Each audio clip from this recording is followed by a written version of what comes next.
नमस्कार दर्शक बंधु शुभ सकाळ। आज हूँ जुलाई मास 27 तारिख सोमवार। चलतु नजर पकाइबा आज दिन राज्य और देश विदेशर 20टी गुरुत्वपूर्ण खबर उपरे। ता पूर्व जदि आपण चैनल नुआ करी अछंती तबे वीडियोटी को गोटे लाइक और शेयर करबा सह चैनल को सब्सक्राइब करी कमेंट बॉक्स रे आपण केउ जिल्लार वीडियोटी को देखुचंती जणांतु, जहा फल प्रत्येक दिन एपरी नुआ नुआ अपडेट सर्व प्रथमे पाई परिबे। आज प्रथम खबर बंगोपसागर रे सृष्टि हेला अवपात आगामी 48 घंटा रे प्रबल बर्षिबो। बंगोपसागर रे सृष्टि हेला अवपात आगामी 24 घंटा रे गभीर अवपात रूप नेबा संभावना रहिछि। अवपात प्रभाव रे राज्य रे पड़िबो वर्षा संभावना। आगामी 48 घंटा रे प्रबल रु अति प्रबल वर्षा आशंका देखा देउछि। आगामी 2 दिन पई रेड अलर्ट जारी करा जायछि। पवनर बेग बढ़िबा सह अशांत रहि पारे समुद्र। मत्स्यजीवी माननकु समुद्र को न जिबाकू परामर्श दिया जायछि। अवपात प्रभाव रे आसंता 28 तारिख पर्यंत राज्य रे प्रबल रु अति प्रबल वर्षा संभावना रहिछि। विशेष करी उत्तर और पश्चिम ओडिशा रे अधिक वर्षा होई पारे। एसह उपकूल और संलग्न केतेक जिल्ला रे भी प्रबल वर्षा नै सतर्क सूचना जारी करा जायछि।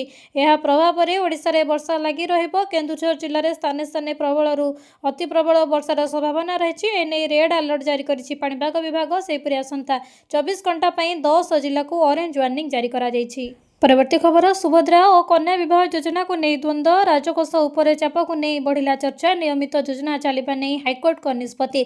हाइकोर्ट को राय को नहीं बढ़िला महिला चिंता। ओडिशा सरकार अत्यंत लोकप्रिय तथा महत्वपूर्ण योजना सुभद्रा योजना और मुख्यमंत्री कन्या विवाह योजना को नहीं एक बड़ खबर सामना को आसी। योजना को विरोध करी हाइकोर्ट रे दायर होइतिबा जनस्वार्थ मामला को हाइकोर्ट खारज कर दैछन्ती एवं एहार सुनानी रे पुनच्छेद पकाइछन्ती। मुख्य विचारपति जस्टिस चित्तरंजन दास को नहीं गठित खंडपीठ आवेदनकारी रमाकांत नायक द्वारा दायर होइतिबा आवेदनर शुणाणी करी एही निर्देश दैछन्ती। कोर्ट स्पष्ट करिछि जे एही योजना रे कोनोसी आईनगत उल्लंघन होई नाही। आवेदन रे अभियोग होइछि जे संवैधानिक व्यवस्था एवं Odisha physical responsibility and budget management आईन 2005 को उल्लंघन करी एही योजना गुड़िक करा जायछि। व्यवस्थापक सभा रे अनुमोदन बिना केवल कार्यपालिका निर्देश रे चलिथिबा एवं एहा द्वारा राजकोष उपरे अहेतुक चाप पडुथबा दर्शा जाइथिला। सूचना जोग्य जे राज्य रे महिला मानकर कल्याण एवं सशक्तिकरण पई सरकार एही योजना गुड़िक आनिथिले। सुभद्रा योजना अधीन रे महिलांकु 5 वर्ष मध्य रे 50,000 टंका प्रदान व्यवस्था रहिछि। सेपरि मुख्यमंत्री कन्या विवाह योजना जरिया रे स्वल्प आय वर्गर परिवारंकु विवाह निमंते बैंक खाता को सीधा सड़क 35,000 टंका एवं साड़ी चूड़ी और डेकोरेशन बाबद को 10,000 टंकार सहायता दिया देउछि। आवेदनकारी कहिथिले जे एही अर्थ स्वास्थ्य शिक्षा जलसेचन रे विनियोग करागले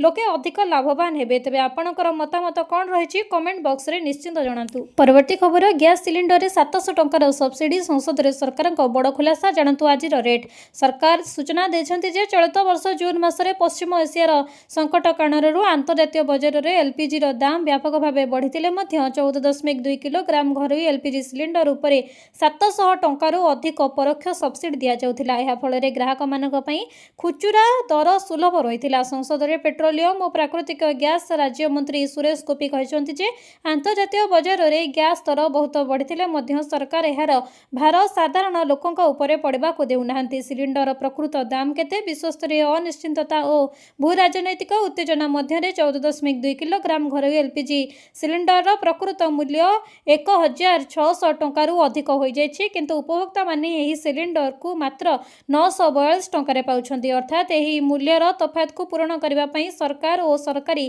तैल कंपनी गुड़िक प्रति सिलिंडर 700 टंकारु अधिक क्षति बहन करुछन्ती, जहा द्वारा साधारण परिवारंकर घरोई बजेट उपरे अतिरिक्त चाप पड़ु नाही। परवर्ती खबर जगतसिंहपुर जिलार सबु स्कूल और अंगनवाड़ी केन्द्र छुट्टी घोषणा। प्रबल वर्षा को दृष्टि रखी निष्पत्ति। बंगोपसागर रे सृष्टि हेला अवपात। यह प्रभाव में आसंता 2 दिन पर्यंत राज्य में वर्षा हेबार संभावना रही। यह प्रभाव में सारा राज्य में तुहाकु तुहा वर्षा लगी रही। गत 24 घंटा मध्य जगतसिंहपुर जिला बिरिडी में सर्वाधिक 328 मिमी वर्षा रेकर्ड होईछि।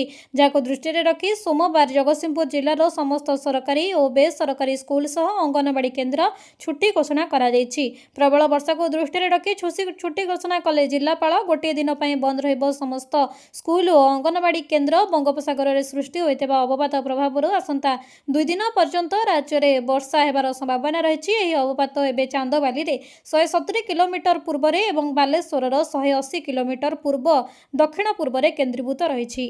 परवर्ती खबर प्रत्येक ग्रामीण परिवार को 125 दिन श्रमभित्तिक निश्चिंत रोजगार प्रदान करा। प्रत्येक ग्रामीण परिवार को 125 दिन श्रमभित्तिक निश्चिंत रोजगार प्रदान करा। विकसित भारत ग्रामीण ग्यारंटी फॉर रोजगार और आजीविका मिशन भी बेजिरामजी प्रस्तुत बंटन होगा पर्यंत योग्य परिवार को अंतरीण ग्रामीण रोजगार ग्यारंटी कार्ड प्रदान करा। एने पंचायती राज और पानीय जल विभाग पक्षर समस्त जिलापाल जिला कार्यक्रम संयोजक जिला परिषदर मुख्य उन्नयनकारी एवं ब्लॉक कार्यनिर्वाही अधिकारी को निर्देश जारी करा दैछि। विभाग स्पष्ट करिछि जे जो जॉब कार्डधारी माने निजर इकेवाईसी प्रक्रिया संपूर्ण करिसंती सेमानकर जॉब कार्ड वैध भावे गणाजिबो। ए प्रक्रिया माध्यम रे प्रकृत हिताधिकारी परिचय निश्चिंत हेबा सह योजना रे स्वच्छता आसीबो बोली सरकार आशा करुछंती। सेहिपरि जो धारींकर इकेवाईसी प्रक्रिया एपर्यंत बाकी रहिछि सेमानकु शीघ्र कराइबाकू निर्देश दिया जाइछि। परवर्ती खबर अष्टम वेतन कमिशन रे बड़ खुशी खबर एतिकी बढ़ी पारे दरमा जानि नियंतु। कर्मचारी संगठन गुड़िक द्वारा उठा जाउथिबा अनेक दाबी मध्यरु सबुठारु गुरुत्वपूर्ण हेउछि फिटमेंट फैक्टर वृद्धि पाई दाबी, जाको अष्टम वेतन कमिशन अधीन 3.83 को वृद्धि करबाकू चेष्टा करा जाउछि। मुद्रास्फीति जोगु वर्ष वर्ष धरी वेतनर प्रकृत मूल्य रे ह्रास को पुनर्स्थापित करबा पई संघ गुड़िक एहाकू एक आवश्यक प्रसंग बोली दाबी करि आसुछंती। तथापि सांप्रतिक रिपोर्ट आधार रे एहा मध्य संभव जे सरकार एही दाबी को मानिबा परिवर्ते एने अन्य एक पथ मध्य खोली पारंती। तेबे फिटमेंट फैक्टर रे वृद्धि पाई चाहिदा केवल बढ़ुची ताहा नुहे बरंग एहा पछरे एक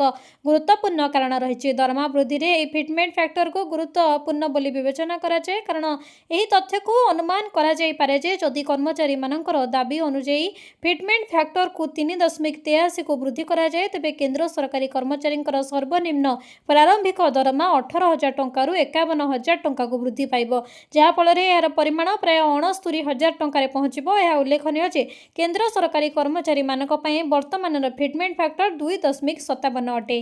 परवर्ती खबर एथर किसान निधिर किस्ती टंका प्रथमे एही चाषींकर अकाउंट को आसीबो। चेक करंतु लिस्ट रे आपणकर नाम। देश रे आधार अधिक जनसंख्या एबे भी जीविका पई कृषि उपर निर्भर करंती, हेले अनेक चाषी चाषरु यथेष्ट आय करि पारु नाहंती। एथि पई चाषी मानकु समर्थन करबा पई केंद्र सरकार एवं विभिन्न राज्य सरकार अनेक योजना चलंती। केंद्र सरकार एपरि एक पदक्षेप हेउची प्रधानमंत्री किसान सम्मान निधि योजना, जहा वार्षिक 6,000 टंका प्रदान करे। ए पर्यंत योजना रे 23 टी किस्ती जारी करा जायछि एवं चाषी माने एबे 24 टी किस्ती पई अपेक्षा करिसंती। सरकार खूब शीघ्र चाषींकर बैंक अकाउंट को टंका स्थानांतर करबाकू जाउछंती। तबे केही किस्ती पूर्वरु सरकार किछि नियम को कड़ाकड़ी करिसंती। एथर सरकार स्पष्ट करिसंती जे जेउ चाषी माने प्रथमे सबुठारु जरूरी आवश्यकता हेउछि इकेवाईसी समाप्ति। एही प्रक्रिया समाप्त करथिबा चाषी मानकू प्रथमे किस्ती मिलिबो, तापरे परवर्ती किस्ती चाषी माने अछंती जेउ माने कागज पत्र समाप्त करिसंती, अर्थात जमी जांच। तृतीय गुरुत्वपूर्ण कथा हेउछि आपणकर बैंक अकाउंट सहित जड़ित समस्त विवरणी जेपरिक आपणकर नाम, आधार कार्ड एवं आईएफसी कोड संपूर्ण सठिक हेबा आवश्यक। एही तीनोटी आवश्यकता को सफलतार सह पूर्ण करथिबा चाषी माने प्रथमे किस्ती पाइबे। विपरीत भाबरे जदि एही विवरणी मध्यरु गोटिए भी विचाराधीन कि भूल थाए तेबे किस्ती प्रदान रे विलंब हेबो। परवर्ती खबर दशहरा परे स्कूल पिलांको मिलिबो त्रुटि मुक्त नुआ बही। एससीईआरटी पक्षरु विज्ञप्ति प्रकाश, टेंडर प्रक्रिया आरंभ। राज्य रे प्रथम रु अष्टम श्रेणी पर्यंत स्कूल छात्र छात्री दशहरा छुट्टी परे मिलिबो नुआ और त्रुटि मुक्त पाठ्य पुस्तक। एथिपाई विद्यालय और गणशिक्षा विभाग अधीनस्थ राज्य शिक्षा गवेषणा और प्रशिक्षण परिषद एससीईआरटी पक्षरु प्रक्रिया जोरदार करा जायछि। पाठ्य पुस्तकर संशोधन एवं नूतन संस्करण प्रस्तुति पई एससीईआरटी पक्षरु आनुष्ठानिक भावे टेंडर आह्वान करा जाय विज्ञप्ति प्रकाश पाइछि। जारी होइतिबा विज्ञप्ति अनुसार आग्रही संस्था गुड़िक जुलाई 26 तारिख पर्यंत टेंडर आवेदन करथिले। या परे जुलाई 27 तारिख रे समस्त अंशग्रहणकारी संस्थार प्रतिनिधिंकर उपस्थिति रे टेंडर खोला जिवो। प्रक्रिया शेष होबा परे नुआ बही गुड़िक छपा कार्य आरंभ होई दशहरा पूजा छुट्टी परे पिला मानकु बंटन करा जिवो। सूचना थाउ के चलित शिक्षा वर्ष रे जातीय शिक्षा नीति एनईपी 2020 अनुसार प्रथम रु अष्टम श्रेणी पर्यंत प्रस्तुत करा जायतिबा नुआ पाठ्य पुस्तक रे शह भूल सामना को आसीबा परे सारा राज्य रे तीव्र असंतोष प्रकाश पाइछि। परवर्ती खबर आसंता मासरे देखिबाको मिलिबो विरल जागतिक दृश्य। कोन रहिबो भारत ऊपर यार प्रभाव जानतु। 2026 अगस्त अगस्ट केवल पर्वपर्वाणी जोगु नुहे बरं दुईटी प्रमुख महाकाशीय घटना ପାଇଁ ମଧ୍ୟ ବିଶେଷ ହେବ କାରଣ ଆସନ୍ତା ମାସରେ ମାତ୍ର 16 ଦିନ ବ୍ୟବଧାନ ରେ ପ୍ରଥମେ ସୂର୍ଯ୍ୟପରାଗ ଏବଂ ଏହାପରେ ଚନ୍ଦ୍ରଗ୍ରହଣ ହେବ। ସଂଯୋଗବଶତଃ ଉଭୟ ଘଟଣା ଭାରତରେ ଦୃଶ୍ୟମାନ ହେବ ନାହିଁ, ସେଥିପାଇଁ ଏଠାରେ ସୂତକ କାଳ ମାନ୍ୟ ହେବ ନାହିଁ। ହେଲେ ତଥାପି ଜ୍ୟୋତିଷ ଶାସ୍ତ୍ର ଅନୁସାରେ ଏପରି ଜାଗତିକ ଘଟଣା ଗ୍ରହଣ କେବଳ ଆକାଶରେ ଦୃଶ୍ୟମାନ ହେଉଥିବା ସାଧାରଣ ଘଟଣା ନୁହେଁ ବରଂ ଗ୍ରହ ନକ୍ଷତ୍ରଙ୍କର ଗତି ଓ ରାଶି ଉପରେ ଏହାର ପ୍ରଭାବ ବିଷୟରେ ମଧ୍ୟ ଆଲୋଚନା କରାଯାଇଛି। ଉଭୟ ପରାଗ ଓ ଗ୍ରହଣ କେବେ ହେବ, କେଉଁଠାରେ ଦୃଶ୍ୟମାନ ହେବ, ଏହାର ଗୁରୁତ୍ୱପୂର୍ଣ୍ଣ କ'ଣ ରହିଛି। ଚଳିତ ବର୍ଷ ଅଗଷ୍ଟ 12 ତାରିଖରେ ପ୍ରଥମେ ସୂର୍ଯ୍ୟଗ୍ରହଣ ହେବ, ଏହାପରେ ଅଗଷ୍ଟ 27-28 ତାରିଖ ମଧ୍ୟରାତ୍ରିରେ ଲାଗିବ ଚନ୍ଦ୍ରଗ୍ରହଣ। ଭାରତରେ ଉଭୟ ପରାଗ ଗ୍ରହଣ ଦୃଶ୍ୟମାନ ହେବ ନାହିଁ, ସେଇଥିପାଇଁ ଏହାର ସୂତକ କାଳ ମାନ୍ୟ ରହିବ ନାହିଁ। ହେଲେ ତଥାପି ଜ୍ୟୋତିଷ ଶାସ୍ତ୍ର ଅନୁସାରେ ଗ୍ରହ ନକ୍ଷତ୍ରଙ୍କ ସ୍ଥିତି ଯୋଗୁଁ ଏହି ମହାକାଶୀୟ ଘଟଣାକୁ ବିଶେଷ ବୋଲି ବିବେଚନା କରାଯାଇଛି। ପରବର୍ତ୍ତୀ ଖବର ସିଏମ୍ କିଷାନ ଯୋଜନାକୁ ନେଇ ଆସିଲା ବଡ଼ ଖବର। ଆଜି ହିଁ କରନ୍ତୁ ଆପଣଙ୍କର ସିଏମ୍ କିଷାନ ଷ୍ଟାଟସ୍ ଆକ୍ଟିଭ୍, କାହିଁକିନା 6 ତାରିଖରୁ ଆରମ୍ଭ ହେଲା ସିଏମ୍ କିଷାନର ନୂଆ ଆବେଦନ। ଶୀଘ୍ର ଏସବୁ କାମ କରିଦିଅନ୍ତୁ, ନହେଲେ ପୂର୍ବ କିସ୍ତିରେ 10 ଲକ୍ଷ ହିତାଧିକାରୀଙ୍କର ନାମ କଟିଥିଲା। ସେଥିରେ ବହୁତ ହିତାଧିକାରୀମାନେ 2000 ଟଙ୍କାରୁ ବଞ୍ଚିତ ହୋଇଛନ୍ତି। ଆଗାମୀ କିସ୍ତି ଜାରି ହେବା ପୂର୍ବରୁ ଏହି 4ଟି କାମ ନିହାତି କରାଇ ଦିଅନ୍ତୁ। ପ୍ରଥମେ ଆଧାର ଇକେୱାଇସି, ଦ୍ୱିତୀୟରେ ନିଜ ନାମରେ ଜମି ଥିବା ଆବଶ୍ୟକ, ତୃତୀୟରେ ବ୍ୟାଙ୍କ ଆକାଉଣ୍ଟରେ ଡିବିଟି ଲିଙ୍କ ଥିବା ଦରକାର, ଚତୁର୍ଥରେ ଆଧାର କାର୍ଡରେ ମୋବାଇଲ ନମ୍ବର ଲିଙ୍କ ଥିବା ଦରକାର। ଏହି ଯୋଜନାରେ ବର୍ଷକୁ 2ଟି କିସ୍ତିରେ ମୋଟ 4000 ଟଙ୍କା ଦିଆଯାଉଛି। ଏହି ଅବସରରେ ମୁଖ୍ୟମନ୍ତ୍ରୀ କହିଛନ୍ତି 2024-22 ମାସରେ ଆମ କୃଷି ଅଭିବୃଦ୍ଧି ହାର 5.3% ବଢ଼ିଛି, ଯେଉଁଥିରେ ନୂଆଖାଇରେ ଆସିବ 2000 ଟଙ୍କା। ଧାନ ଉତ୍ପାଦନରେ ଓଡ଼ିଶା ଦେଶର ଦ୍ୱିତୀୟ ସ୍ଥାନରେ ରହିଛି। ସଠିକ୍ ସମୟରେ ଚାଷୀଙ୍କୁ ଆର୍ଥିକ ସହାୟତା ଯୋଗାଇ ଦେବାକୁ ଆମର ଲକ୍ଷ୍ୟ, ଏଥିପାଇଁ ସରକାର ସିଏମ୍ କିଷାନ ଯୋଜନା ଆରମ୍ଭ କରିଛନ୍ତି। ଏହି ଯୋଜନାର ମୁଖ୍ୟ ଲକ୍ଷ୍ୟ ହେଉଛି କୃଷକଙ୍କୁ ବିକାଶ ପଥରେ ଯୋଡ଼ିବା। ପରବର୍ତ୍ତୀ ଖବର, ଏଲ୍ପିଜି ସବସିଡି ଉପରେ ସରକାରଙ୍କ ବଡ଼ ନିଷ୍ପତ୍ତି। ଏବେ କେବଳ ଗରିବ ପରିବାରଙ୍କୁ ମିଳିବ ଲାଭ। ଫୋନକୁ ପଠାଯାଉଛି ଆଲର୍ଟ। ଘରୋଇ ଏଲ୍ପିଜି ସିଲିଣ୍ଡର ବ୍ୟବହାର କରୁଥିବା ଲୋକଙ୍କ ପାଇଁ ଏକ ଗୁରୁତ୍ୱପୂର୍ଣ୍ଣ ଖବର ସାମ୍ନାକୁ ଆସିଛି। କେନ୍ଦ୍ର ସରକାର ଏଲ୍ପିଜି ଗ୍ରାହକମାନଙ୍କୁ ସବସିଡି ପାଇଁ ସେମାନଙ୍କର ଯୋଗ୍ୟତା ବିଷୟରେ SMS ଆଲର୍ଟ ପଠାଇବା ଆରମ୍ଭ କରିଛନ୍ତି। ବର୍ତ୍ତମାନ ଟ୍ୟାକ୍ସ ରେକର୍ଡ ମାଧ୍ୟମରେ ଗ୍ୟାସ୍ ସବସିଡିର ଯାଞ୍ଚ ପ୍ରକ୍ରିୟାକୁ ଜୋରଦାର କରାଯାଇଛି। ଇରାନ ଯୁଦ୍ଧ କାରଣରୁ ଦେଖାଦେଇଥିବା ହର୍ମୁଜ ସଙ୍କଟ ମଧ୍ୟରେ ସରକାର ଏହି ପଦକ୍ଷେପ ନେଇଛନ୍ତି। ବର୍ତ୍ତମାନ କେବଳ ସ୍ୱଳ୍ପ ଆୟକାରୀ ପରିବାରକୁ ହିଁ ସିଲିଣ୍ଡର ଉପରେ ସବସିଡି ମିଳିବ। ଏହି ମେସେଜ ପଠାଇବାର ମୁଖ୍ୟ ଉଦ୍ଦେଶ୍ୟ ହେଉଛି ଜାଲିଆତି କରି ସବସିଡି ନେଉଥିବା ଲୋକଙ୍କୁ ରୋକିବା ଏବଂ କେବଳ ପ୍ରକୃତ ହିତାଧିକାରୀମାନଙ୍କ ପାଖରେ ସୁବିଧା ପହଞ୍ଚାଇବା। 7 ଦିନ ମଧ୍ୟରେ ଦେବାକୁ ହେବ ଜବାବ। ମିଳିଥିବା ସୂଚନା ଅନୁଯାୟୀ ଏଲ୍ପିଜି ଗ୍ରାହକମାନଙ୍କୁ ପଠାଯାଇଥିବା ମେସେଜରେ ଉଲ୍ଲେଖ ଅଛି ଯେ ସେମାନଙ୍କର ବାର୍ଷିକ ଟ୍ୟାକ୍ସ ଯୋଗ୍ୟ ଆୟ 10 ଲକ୍ଷ ଟଙ୍କାରୁ ଅଧିକ। ସେମାନଙ୍କୁ 7 ଦିନ ମଧ୍ୟରେ ନିଜର ସମ୍ପୂର୍ଣ୍ଣ ତଥ୍ୟ ଦେବାକୁ ହେବ କିମ୍ବା ସଠିକ୍ ଜବାବ ରଖିବାକୁ ହେବ। ଯେଉଁମାନେ ଏହା କରିବେ ନାହିଁ ସେମାନଙ୍କ ବିରୁଦ୍ଧରେ କଠୋର କାର୍ଯ୍ୟାନୁଷ୍ଠାନ ଗ୍ରହଣ କରାଯାଇପାରେ। ପରବର୍ତ୍ତୀ ଖବର, ଆପଣଙ୍କୁ ମିଳୁନି କି ମାଗଣା ରାସନ? ଖୋଲିଲା ପୋର୍ଟାଲ। ଏମିତି ଆପ୍ଲାଏ କଲେ ପାଇବେ ନୂଆ କାର୍ଡ। ଓଡ଼ିଶାରେ ରହୁଛନ୍ତି, ନୂଆ ରାସନ କାର୍ଡ ତିଆରି କରିବାକୁ ଚାହୁଁଥିଲେ ଆପଣଙ୍କ ପାଇଁ ଗୁଡ୍ ନ୍ୟୁଜ୍। ଏମିତି ଆବେଦନ କଲେ 30 ଦିନରେ ଆସିବ ration card. Ration card Bharat ସରକାରଙ୍କ ଦ୍ୱାରା ଜାରି କରାଯାଇଥିବା ଏକ ଗୁରୁତ୍ୱପୂର୍ଣ୍ଣ ଡକୁମେଣ୍ଟ। ଯାହାର ରାସନ କାର୍ଡ ଅଛି ତାକୁ ସରକାରୀ ରାସନ ଦୋକାନରୁ କମ୍ ରେଟ୍ରେ ଗହମ ଓ ଚାଉଳ ମିଳିଥାଏ। ସମସ୍ତ ରାଜ୍ୟରେ ବିଭିନ୍ନ ପୋର୍ଟାଲ ମାଧ୍ୟମରେ ରାସନ କାର୍ଡ ପାଇଁ ଆବେଦନ କରିବାର ବ୍ୟବସ୍ଥା କରାଯାଇଛି। ବର୍ତ୍ତମାନ ରାଜ୍ୟ ସରକାର ଏକ ନୂଆ ଯୋଜନା ମୁଖ୍ୟମନ୍ତ୍ରୀ ଅନ୍ନପୂର୍ଣ୍ଣା ଯୋଜନା ମାଧ୍ୟମରେ ଜାତୀୟ ଖାଦ୍ୟ ସୁରକ୍ଷା ଆଇନ ତଥା ରାଜ୍ୟ ଖାଦ୍ୟ ସୁରକ୍ଷା ଆଇନ ଅଧୀନସ୍ଥ ହିତାଧିକାରୀଙ୍କୁ ଅତିରିକ୍ତ ଚାଉଳ କୋଟା ବଣ୍ଟନ କରିବା ପାଇଁ ସ୍ଥିର କରିଛନ୍ତି। ଏହି ଯୋଜନା ମାଧ୍ୟମରେ ମାସିକ ନିୟମିତ ଧାର୍ଯ୍ୟ ଚାଉଳ କୋଟା ବ୍ୟତୀତ ମୁଣ୍ଡ ପିଛା ମାସିକ 5 କିଲୋଗ୍ରାମ ଅତିରିକ୍ତ ଚାଉଳ ମିଳିବ। ଯେକୌଣସି ଯୋଗ୍ୟ ବ୍ୟକ୍ତି ଗୋଟିଏ ରାସନ କାର୍ଡ ତିଆରି କରିବା ପାଇଁ ଅନଲାଇନରେ ଆବେଦନ କରିପାରିବେ। ଏଥିପାଇଁ ସରକାର ପୋର୍ଟାଲ ବି ଖୋଲିଛନ୍ତି।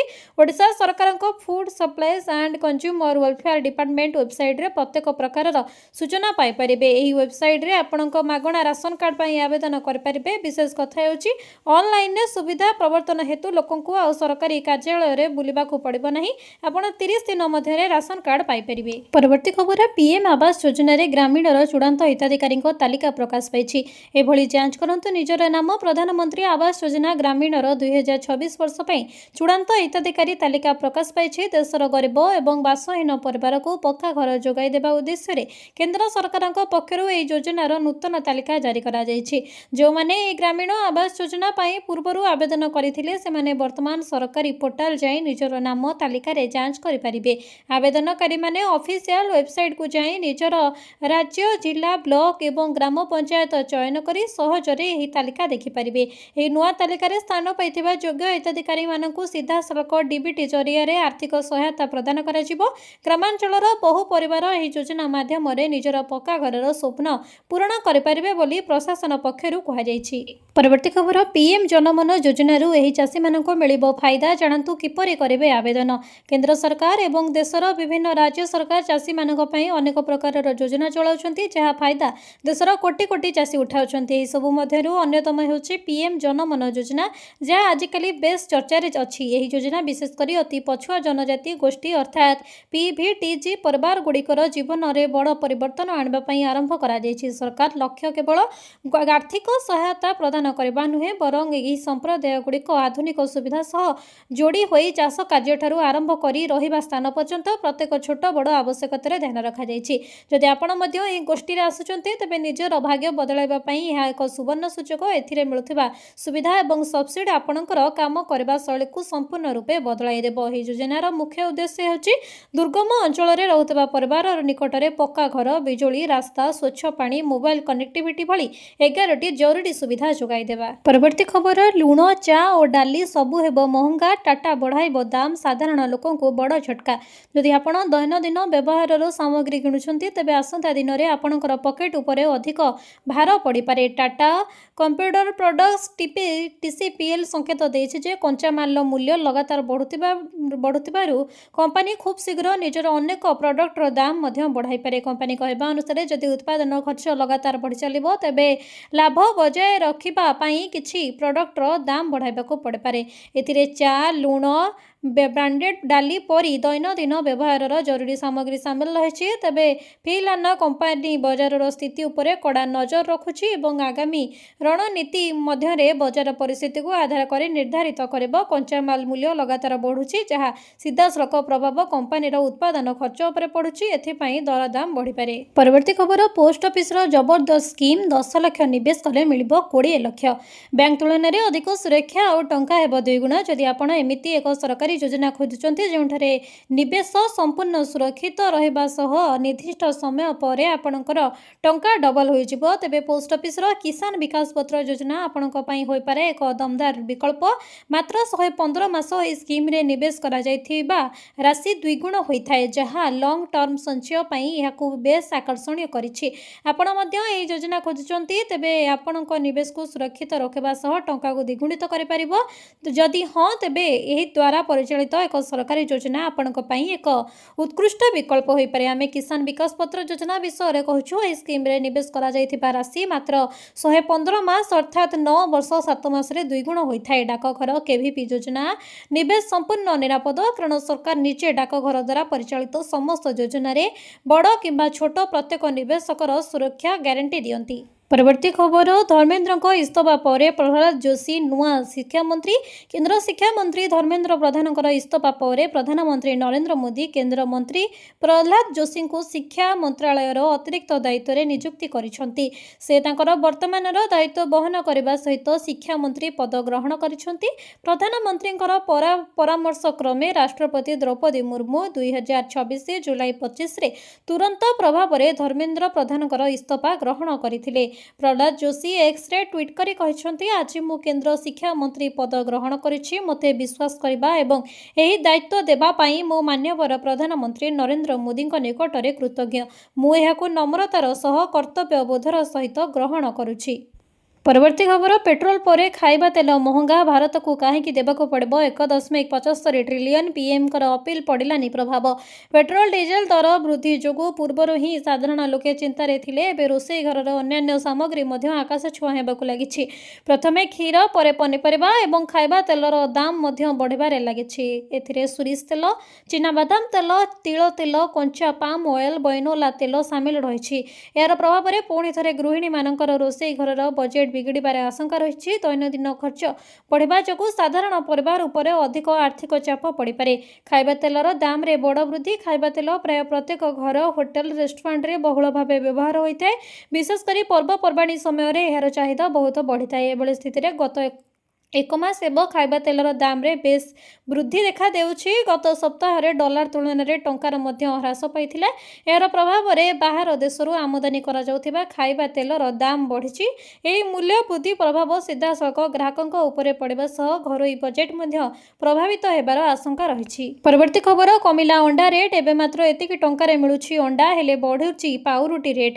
ଅଣ୍ଡା ପ୍ରେମୀଙ୍କୁ ଆଶ୍ୱସ୍ତି। ରବିବାର ଦିନ ୟୁନିଟ୍ 4 ବଜାରରେ ଅଣ୍ଡା ଦର 1.5 ଟଙ୍କା କମିଛି। ନୂଆ ଦର ଅନୁସାରେ 7.50ରେ ଅଣ୍ଡା ବିକ୍ରି ହେଉଥିଲେ, କେହି 8 ଟଙ୍କାରେ ବିକ୍ରି କରୁଥିଲେ। ହେଲେ ରାଜଧାନୀର ଅନ୍ୟ ବଜାର ଛକରେ ଦର ସେହି 9 ଟଙ୍କା ରହିଥିଲା। ଯେତେବେଳେ ହାଟ ବିଷୟରେ ଖବର ମିଳିଲା, ବେପାରୀମାନେ ଧାଇଁଥିଲେ। ରବିବାର ଦିନ ବିଳମ୍ବିତ ରାତି ପର୍ଯ୍ୟନ୍ତ କାଉଣ୍ଟରରେ ବେପାରୀଙ୍କର ଭିଡ଼ ଜମିଥିବାର ଦେଖିବାକୁ ମିଳିଥିଲା। ଆଶା କରାଯାଉଛି ଯେ ଆଜିଠୁ ଦର କମିପାରେ। ନିଖିଳ ଉତ୍କଳ ଆମିଷ ବ୍ୟବସାୟୀ ସଂଘର ସଭାପତି ଶେଖ୍ ମୁକ୍ତାକିମ୍ ବକ୍ସ କହିଛନ୍ତି ଯେ ଶନିବାର କାର୍ଟୁନ ପିଛା 200 ଟଙ୍କା କମିଛି। ନୂଆ ଦର ଅନୁସାରେ 1400 ଟଙ୍କା ପଡ଼ୁଛି। ହେଲେ ଏବେ ବି ବେପାରୀମାନେ ପୁରୁଣା ଦର ଦେଖାଇ 1460ରୁ 1480 ଟଙ୍କାରେ ବିକୁଛନ୍ତି, ଯାହାଦ୍ୱାରା ଖୁଚୁରା ବଜାରରେ ଦର ଅଧିକା ରହିଛି। ସାଧାରଣ ଲୋକଙ୍କର ଖାଦ୍ୟ ଭାବରେ ପରିଚିତ ପାଉରୁଟିର ଦର ଗତ ମାସିକ ମଧ୍ୟରେ ଧୀରେ ଧୀରେ ବଢ଼ିବାରେ ଲାଗିଛି। 5 ଟଙ୍କା ବଢ଼ିଛି।